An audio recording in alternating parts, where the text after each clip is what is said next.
আজকের গুরুত্বপূর্ণ আঞ্চলিক সংবাদে সবাইকে জানাই স্বাগতম।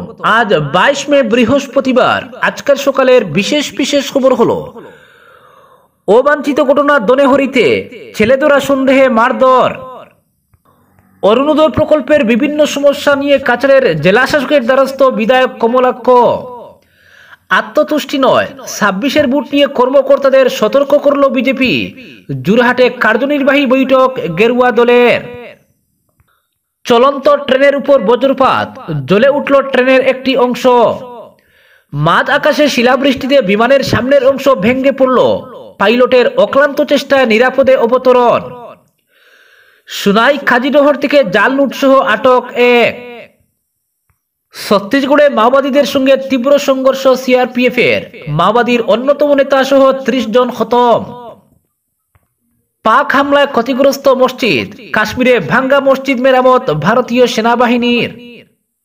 এবং সর্বশেষ খবরটি হলো লুহারবন বিলাইপুর সড়ক বেহাল, চরম দুর্ভোগে হাজার হাজার মানুষ, ধলার বিধায়ক নিহার রঞ্জন দাসের দৃষ্টি আকর্ষণ ক্ষুব্ধ জনতার। এবারে শুনুন বিস্তারিত খবর। এক অবাঞ্ছিত ঘটনা ঘটল সুনাইয়ের দনেহরিতে। এক ব্যক্তিকে ছেলেদরা সন্দেহে মারধর করেন। স্থানীয়রা জানান রুফাইবালির পারভেজ চৌধুরী নামের ওই ব্যক্তি ধনেহরি ওএনজিসির সামনে দাঁড়িয়ে ব্যক্তিগত কাজ করছিলেন। সে সময় এলাকার একটি শিশুকন্যা পাশ দিয়ে যাওয়ার সময় তিনি কথা বলেন। তার হাতে একটি সিরিঞ্জ দেখে শিশুটি চিৎকার করে। তখন শিশুটির বাবা এসে পারভেজকে ছেলেদরা সন্দেহ করে মারধর করে। মুহূর্তে আরো লোক জমে যান এবং গণদুলাই দিতে শুরু করেন। কেউ তার কথা শুনলেন না। সন্দেহবশত পারভেজকে অমানবিকভাবে মারধর করেন লোকরা। ঘটনাটি মঙ্গলবার সন্ধ্যায় ঘটেছে। খবর পেয়ে এপি সদস্যার স্বামী সমাজকর্মী শামসুল ইসলাম বড় ভূঁইয়া পৌঁছে বিষয়টি জেনে পরিস্থিতি শান্ত করেন এবং পুলিশকে খবর দেন তিনি। পারভেজ চৌধুরী জানান তিনি সন্ধ্যায় ঘর থেকে বেরিয়ে দনেহরি ওএনজিসির সামনে এসে দাঁড়ান। সেখানে দেখতে পায় একটি অচেনা কন্যা শিশুটি হাঁটাফেরা করছে। তখন তিনি শিশুটিকে ধরে জিজ্ঞেস করেন, তুমি কোথায় থেকে এসেছো? এই বিষয়টি প্রত্যক্ষ করা একজন বৃদ্ধ মানুষ এসে মারধর শুরু করেন ও সঙ্গে সঙ্গে আরো কয়েকজন যুবক এসে তাকে বেধড়কভাবে মারতে শুরু করেন। তারপর তিনি কোনোরকম সেখান থেকে সরে আসেন।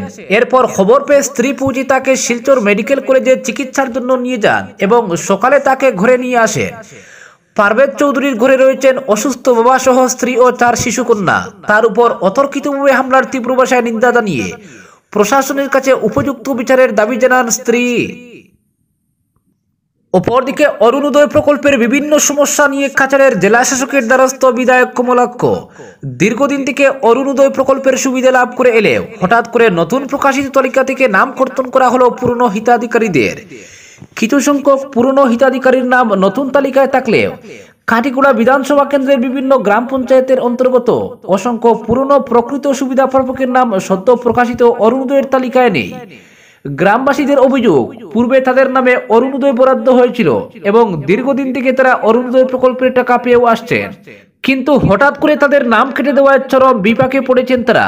নতুন বের হওয়া লিস্টে অনেকেরই নাম নেই যারা পূর্বে দীর্ঘদিন থেকে অরুণোদয় পেয়ে আসছিলেন।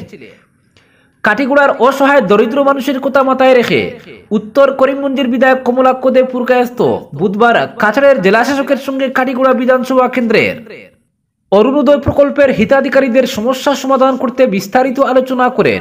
পাশাপাশি রাজ্যের মুখ্যমন্ত্রী হিমন্ত বিশ্ব শর্মার নির্দেশ মর্মে হিতাধিকারীরা যাতে বঞ্চিত না হন সে বিষয়ে আলোচনা করেন। গ্রামবাসীদের অভিযোগ মতে নতুন তালিকায় একই পরিবারের 4-5 জনের নামও রয়েছে প্রকৃত দরিদ্র হিতাধিকারী যারা এতদিন থেকে অরুণোদয়ের সুবিধা পেয়ে আসছিলেন। তারা এই টাকা দিয়ে তাদের ছেলে মেয়েদের পড়াশোনার খরচ বহন করে আসছিলেন, কিন্তু হঠাৎ করে নতুন তালিকায় তাদের নাম অন্তর্ভুক্ত না হওয়ায় মাথায় পাহাড় ভেঙে পড়েছে তাদের। গ্রামবাসী উত্তর করিমগঞ্জের বিধায়ক কমলাক্ষ দেব পুরকায়স্ত সহ রাজ্যের মুখ্যমন্ত্রী হিমন্ত বিশ্ব শর্মার কাছে আবেদন জানান যাতে সঠিক তদন্ত করে পুরনো প্রকৃত হিতাধিকারীদের নাম অরুণোদয় প্রকল্পের তালিকায় অন্তর্ভুক্ত করা হয়। অপরদিকে আত্মতুষ্টি নয় 26-এর ভোট নিয়ে কর্মকর্তাদের সতর্ক করল বিজেপি, জোরহাটে কার্যনির্বাহী বৈঠক গেরুয়া দলের। আত্মতুষ্ট হবেন না, দলকে সতর্ক করে দিলেন বিজেপি নেতৃত্ব। পঞ্চায়েত ভোটে অভাবনীয় সাফল্য পেয়েছে বিজেপি জোট, তাই 26-এর ভোটের আগে নেতাকর্মীরা আত্মতুষ্ট হয়ে পড়ার আশঙ্কা রয়েছে। ফলে বর্ধিত কার্যনির্বাহী কমিটির বৈঠকের মঞ্চ থেকে মুখ্যমন্ত্রী হিমন্ত বিশ্ব শর্মা থেকে শুরু করে সর্বানন্দ সোনোয়াল, দিলীপ শইকিয়ারা সতর্ক করে দিচ্ছেন নির্বাচনে জয়কে বিনম্রতার সঙ্গে গ্রহণ করতে হবে। 26-এর ভোটের লক্ষ্যে প্রতিটি ক্ষণ জনগণের জন্য কাজ করে যেতে হবে। বুধবার দুপুর থেকে যোরহাট ক্রীড়া সংস্থার খেলার মাঠে অনুষ্ঠিত হয় প্রদেশ বিজেপির বর্ধিত কার্যনির্বাহী কমিটির বৈঠক। পঞ্চায়েত ভোটে বিপুল জয়ের পর যোরহাটকে বৈঠকের জন্য বেছে নেওয়া হয়, যাতে গৌরব গগৈর খাস তালুকে বিজয় ডাক বাজানো যায়। সেই বৈঠকে পঞ্চায়েত ভোটের ফলাফল পর্যালোচনা করার সঙ্গে আগামী বিটিআর নির্বাচন এবং কয়েকটি স্বশাসিত পরিষদের নির্বাচনের রণকৌশল নিয়ে আলোচনা করা হয়। তবে 8 মাস দূরে থাকা 26-এর বিধানসভা ভোটের প্রস্তুতি নেওয়াই ছিল বৈঠকের মুখ্য বিষয়। মুখ্যমন্ত্রী হিমন্ত বিশ্ব শর্মা থেকে শুরু করে প্রদেশ বিজেপি সভাপতি দিলীপ শইকিয়া ছিলেন বৈঠকে। সরকারের সব মন্ত্রী, সাংসদ, উত্তর পূর্বের সমন্বয়ক সম্বিত পাত্র, প্রদেশ বিজেপির প্রভারী হরিশ দ্বিবেদী, 2 কেন্দ্রীয় মন্ত্রী সর্বানন্দ সোনোয়াল, পবিত্র মার্গারিটা, প্রদেশ কমিটির পদাধিকারীরা, জেলা কমিটির সভাপতি, জেলা প্রভারী, সহ প্রভারী, স্বশাসিত পরিষদের মুখ্য কার্যবাহী সদস্যরা যোগ দেন বৈঠকে। অপরদিকে চলন্ত ট্রেনের উপর বজ্রপাত, জ্বলে উঠল ট্রেনের একটি অংশ, আতঙ্ক যাত্রীদের মধ্যে। ঘটনাস্থল মুর্শিদাবাদ। বুধবার সন্ধ্যা নাগাদ শিয়ালদহ থেকে লালগোলাগামী একটি ট্রেনের উপর বজ্রপাতের কারণে রাত 8টার পর থেকে মুর্শিদাবাদের রেজিনগর থেকে লালগোলাগামী লাইনে ট্রেন চলাচল সম্পূর্ণ স্তব্ধ হয়ে গিয়েছে। বুধবার সন্ধ্যায় লালগোলাগামী ফার্স্ট প্যাসেঞ্জার ট্রেনটি রেজিনগর স্টেশন ছেড়ে বেলডাঙ্গা স্টেশনের দিকে যাওয়ার সময় জানপুর এলাকায় 105 নম্বর রেলগেটের কাছে ট্রেনের একটি কামরার উপর বাজ পড়ে বলে জানা গিয়েছে। এই ঘটনায় কোনো হতাহতের খবর এখনো পর্যন্ত না থাকলেও রাত 8টার পর থেকে রেজিনগরের জানপুর সংলগ্ন এলাকায় ফার্স্ট প্যাসেঞ্জার ট্রেনটি দাঁড়িয়ে রয়েছে, ফলে ওই লাইন দিয়ে কোনো ট্রেন চলাচল করতে পারছে না।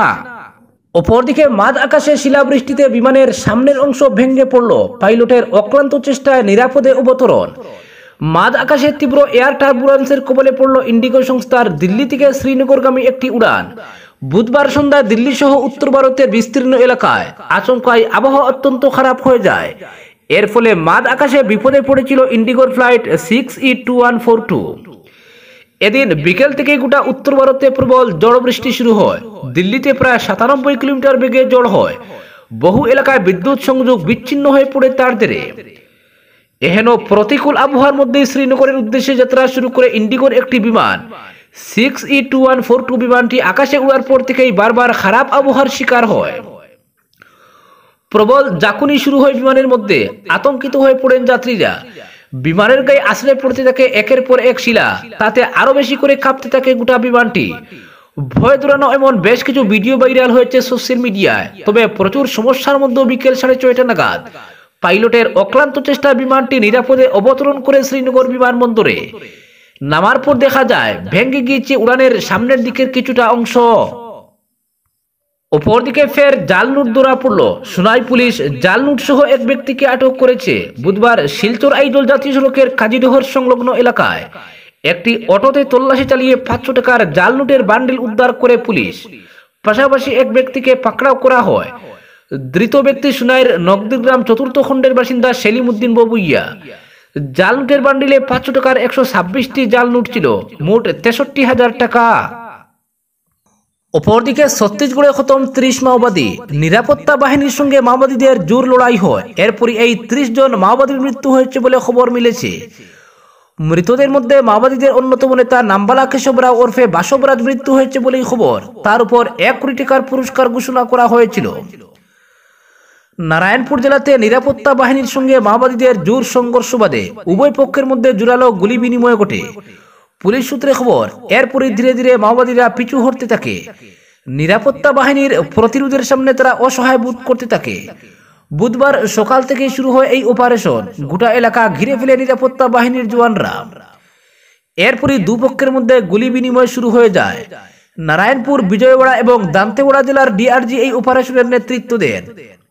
নিরাপত্তা বাহিনীর কাছে আগে থেকেই মাওবাদীদের লুকিয়ে থাকার খবর ছিল। সেই মতো তারা গোটা এলাকা ঘিরে ধরে শুরু করে অপারেশন। নিরাপত্তা বাহিনীকে দেখা মাত্রই গুলি চালাতে শুরু করে মাওবাদীরা। পাল্টা জবাব দেয় নিরাপত্তা বাহিনী। এরপরই একের পর এক মাওবাদীর মৃত্যু ঘটতে থাকে। লড়াইতে পার না পেয়ে তারা ধীরে ধীরে পিছু হটতে থাকে। তবে ততক্ষণে অনেক বেশি দেরি হয়ে গিয়েছে।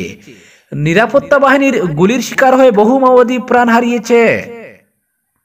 অপরদিকে লোহারবন্দ বিলাইপুর সড়ক বেহাল, চরম দুর্ভোগে হাজার হাজার মানুষ।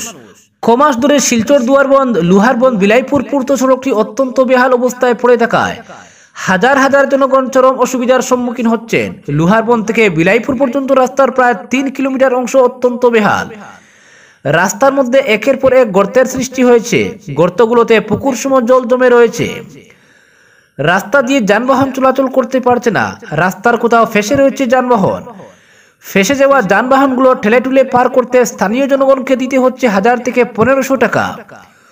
বুধবার লুহারবন্দের জনগণের পক্ষে গৌরাঙ্গ দাস, হরিদাস দেবনাথ, পরীক্ষণমুড়া এবং হাইলাকান্দি জেলার বিলাইপুরের আমজাদ হোসেন চৌধুরী, দিলওয়ার হোসেন লস্কর সহ অন্যান্যরা বলেন, দীর্ঘদিন ধরে লুহারবন্দ বিলাইপুর পূর্ত সড়কটি বেহাল অবস্থায় পড়ে থাকলেও বিভাগীয় আধিকারিক ও জনপ্রতিনিধিরা নীরব ভূমিকা পালন করছেন। তারা বলেন, এই রাস্তা দিয়ে ধলাই বিধানসভা কেন্দ্রের একাংশ জনগণ, হাইলাকান্দি জেলার বিলাইপুর, দলচড়া সহ অন্যান্য গ্রামের মানুষ সহ মিজোরাম রাজ্যের জনগণ চলাচল করেন। কিন্তু রাস্তাটি বেহাল হয়ে পড়ে থাকায় হাজার হাজার জনগণ চরম বেকায়দায় পড়েছেন। রাস্তা বেহাল হওয়ার দরুন ছাত্রছাত্রীরা স্কুলে যাওয়া আসা করতে পারছে না। মুমূর্ষ রোগীদের হাসপাতালে নিয়ে যাওয়া যাচ্ছে না। মানুষ বাজার হাট করতে পারছেন না। সব মিলিয়ে এলাকায় এক অসহ্যকর পরিবেশ বিরাজ করছে। এদিন এলাকার ক্ষুব্ধ জনগণ বলেন, তারা এক কথায় নরক যন্ত্রণায় ভুগছেন। এদিন এলাকার জনগণ বলেন, রাস্তার দুরবস্থার কথা কার কাছে গিয়ে বলবেন, কেউ তাদের কথা শুনছেন না বলে তীব্র আক্ষেপ ব্যক্ত করেন। এদিন ধলাইয়ের বিধায়ক নিহার রঞ্জন দাসের দৃষ্টি আকর্ষণ করে জনগণ বলেন, এই কদিন আগে তাকে এলাকার জনগণ প্রচুর ভোট দিয়ে বিধায়ক নির্বাচিত করেছেন, কিন্তু এখন হাজার হাজার জনগণের দুরবস্থা দেখে তিনি নীরব কেন বলে এদিন প্রশ্ন তুলেন ক্ষুব্ধ জনগণ। এদিন জনগণ হুমকি দিয়ে বলেন, জনপ্রতিনিধিদের কুম্ভনিদ্রা ভঙ্গ করতে অচিরেই তারা বৃহত্তর গণ আন্দোলন গড়ে তুলবেন। তারা হুঙ্কার চুড়ে দিয়ে বলেন, স্বাধীন দেশের নাগরিক হয়ে আজ তারা পরাধীনের বসবাস করতে চান না। তাই অতি শীঘ্রই লুহারবন্দ, নয়গাঁও, বিলাইপুর, ধলচড়া, বালিচড়া সহ 2টি জেলার জনগণকে নিয়ে একটি শক্তিশালী কমিটি গঠন করে আন্দোলনে ঝাঁপাবেন বলে এদিন হুঁশিয়ারি দেন ক্ষুব্ধ জনতা। অপরদিকে পাক হামলায় ক্ষতিগ্রস্ত কাশ্মীরে ভাঙ্গা মসজিদ মেরামত ভারতীয় সেনার। নিয়ন্ত্রণ পাকিস্তানের গুলায় ক্ষতিগ্রস্ত হয়েছে কাশ্মীরের এক মসজিদ। এলাকার একমাত্র সেই উপাসনা স্থল মেরামত করে গ্রামবাসীকে উপহার দিল ভারতীয় সেনাবাহিনী। মসজিদ ছাড়াইয়ে সেনাবাহিনীর উদ্যোগের সেই ছবি প্রকাশ্যে এসেছে বুধবার। জানা গিয়েছে, এই ঘটনা জম্মু ও কাশ্মীরের চুটাগাঁও মহল্লার ইবকুট গ্রামের। গত 7 মে পহেলগাঁও জঙ্গি হামলার জবাবে অপারেশন সিন্দুর শুরু করে ভারত। সেই হামলায় গুড়িয়ে দেওয়া হয় পাকিস্তান ও পাক অধিকৃত কাশ্মীরে জঙ্গিদের আতুড়ঘর। এর পাল্টা ভারতের ধর্মীয় স্থান ও সাধারণ মানুষকে লক্ষ্য করে হামলা চালায় পাক সেনা। নিয়ন্ত্রণ রেখায় শুরু হয় ভারী গোলাগুলি। পাকিস্তানের হামলার চেয়ে ব্যাপকভাবে ক্ষতিগ্রস্ত হয় ইবকুট গ্রামের ওই মসজিদের ছাদ, বিশেষ করে ছাদে লাগানো লোহার শীট, সৌর বিদ্যুৎ উৎপাদনকারী সোলার প্লেট, মসজিদের ভিতরে প্রার্থনা স্থল। ওই এলাকার একমাত্র উপাসনা স্থল এই মসজিদ ধ্বংস হয়। সমস্যায় পড়েন এলাকাবাসী। গোটা বিষয়টি জানতে পেরে তৎপর হয় সেনাবাহিনী। সাহায্যের আশ্বাস দেওয়া হয়। সেই মতো ওই মসজিদ ছাড়াই করে তা এলাকাবাসীর ব্যবহারের উপযোগী করে তুলে সেনাবাহিনী। এই উদ্যোগের জন্য সেনাবাহিনীকে ধন্যবাদ জানানো হয়েছে এলাকাবাসীর তরফে। ইবকুটের বাসিন্দারা জানান, অপারেশন সিন্দুরের পর পাক সেনার হামলা থেকে এলাকাবাসীকে রক্ষা করতে ঝাঁপিয়ে পড়েছিল সেনা। এরপর 2 দেশের সংঘর্ষে ক্ষতিগ্রস্ত এলাকার একমাত্র মসজিদ ব্যবহারের উপযোগী করতে সেনা যা করলো তার জন্য গোটা গ্রাম সেনাকে ধন্যবাদ জানিয়েছে। উল্লেখ্য, 7 মে ভারতের তরফে যে হামলা চালানো হয়েছিল তা ছিল শুধুমাত্র জঙ্গি ঘাঁটি লক্ষ্য করে। তবে এর পাল্টা পাকিস্তান যে হামলা চালায় তার কোনো সুনির্দিষ্ট লক্ষ্য ছিল না। এলোপাতাড়ি গোলাগুলি ও ড্রোন হামলা চালানো হয়, যার জেরে ক্ষতিগ্রস্ত হন কাশ্মীরের সাধারণ জনগণ। আজকের বিশেষ সংবাদ এখানেই সমাপ্ত।